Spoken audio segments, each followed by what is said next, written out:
Teman-temanku yang budiman, beberapa hari ini kita kembali menyimak situasi di Gaza yang semakin memanas sejak pejuang Al-Qassam atau Hamas melancarkan serangan kepada pertahanan militer Israel.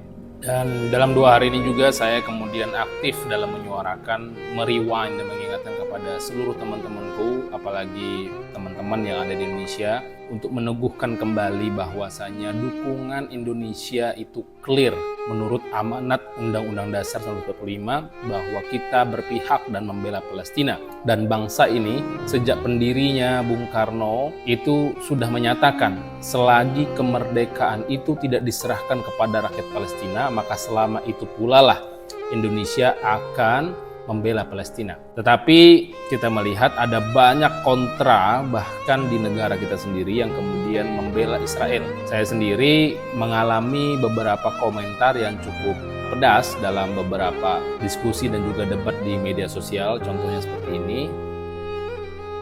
Ada beberapa, dan pertanyaan-pertanyaan ini sebenarnya ada pertanyaan-pertanyaan yang sudah kadaluarsa. Kenapa? Karena semuanya itu bisa dijawab dengan fakta yang ada.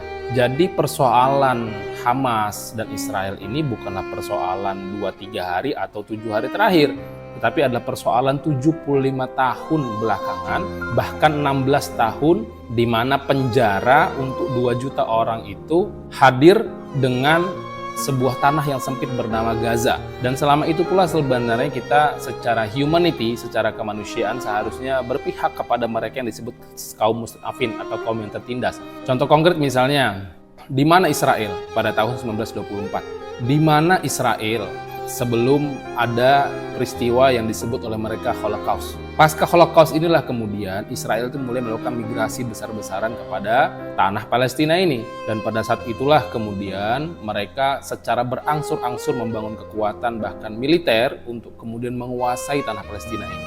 Dan semenjak itu pula lah dunia ini konkret menyebut bahwa ini adalah pemukiman ilegal, ini adalah bentuk perampasan, dan ini adalah bentuk penjajahan. Betul bahwa ada kepentingan-kepentingan barat seperti misalnya Amerika, Uni Eropa, dan seterusnya yang kemudian hari ini berdiri di belakang Israel. Tapi kita tahu sendiri bahwa bangsa-bangsa ini memang terbiasa dari dulu melakukan penjajahan.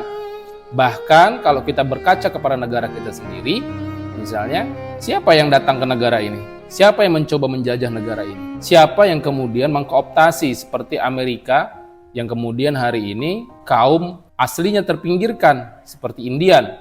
Siapa yang hari ini menguasai Australia yang kemudian memarginalkan kaum aslinya atau aborigin? Kepada orang-orang inikah kemudian kita menyerahkan kepercayaan kita? Tentu tidak. Jadi bagi teman-teman yang kemudian hari ini masih membela Israel, saya hanya punya komentar simpel saja. Kalau Anda betul-betul bangsa Indonesia, milikilah DNA yang konkret. Dan DNA kita menyatakan segala penjajahan di atas dunia harus dihapuskan. Dan ini adalah bentuk konkret daripada pembelaan bangsa Indonesia kepada Palestina. Bahkan Soekarno sejak tahun 1962 dalam salah satu pidatonya, seperti yang saya sebutkan di atas tadi, selama kemerdekaan ini tidak diberikan kepada bangsa Palestina, maka selama itu pula lah Indonesia berdiri konkret dan teguh kepada Palestina.